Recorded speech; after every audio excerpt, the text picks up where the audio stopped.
Shalom, mimi naitwa Geoff. Kuna mtu ameuliza swali anasema kwa nini Yesu alisema ni ngumu tajiri kuona ufalme wa mbinguni? Inamaanisha matajiri wengi hawataingia mbinguni?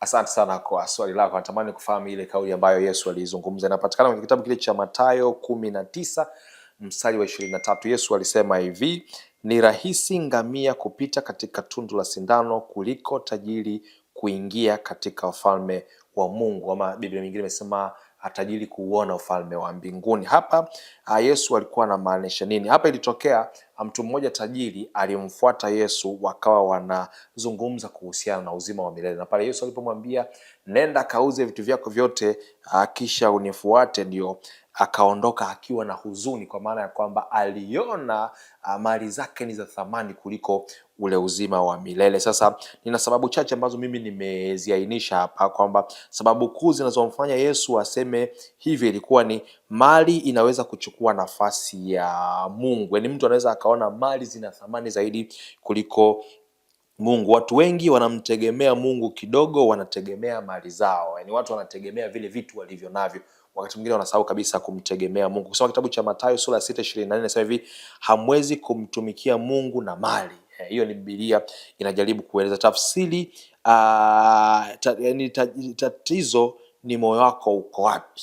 Tatizo sio utajiri, tatizo ni wewe mwenyewe, moyo wako uko wapi? Uko kwa Mungu au uko kwa vitu vyako? Lakini wakati mwingine utajiri huleta kujitegemea, majivuno, kiburi, tunasema pride.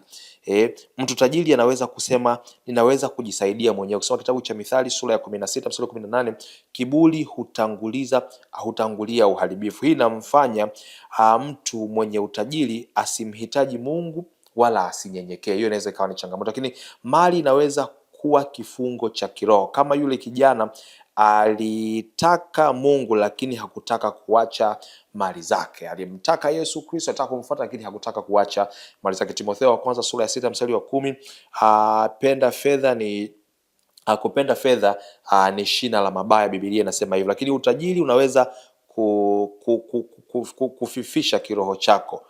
Hakuna maombi, hakuna njaa au kiu ya kutafuta neno la Mungu, kwa sababu kila kitu unaona kiko sawa. Lakini sababu nyingine, shetani hutumia mali kama mtego, kama Yesu alivyomjibu yule mtu kwenye Mathayo ile 4:8 mpaka 9, shetani alimwambia Yesu, nitakupa falme zote ukiniabudu. Hii inaonyesha utajiri ni moja ya silaha kubwa sana ambayo shetani anaitumia.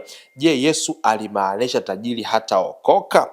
Mathayo 19:26, yasiyowezekana kwa mwanadamu kwa Mungu yanawezekana. Inawezekana tajiri kuokoka, tajiri akamcha Mungu, lakini ni vigumu kwa sababu ya majaribu ambayo anaweza kukutana nayo. Kwa hiyo Yesu hakukataa utajiri, alikataa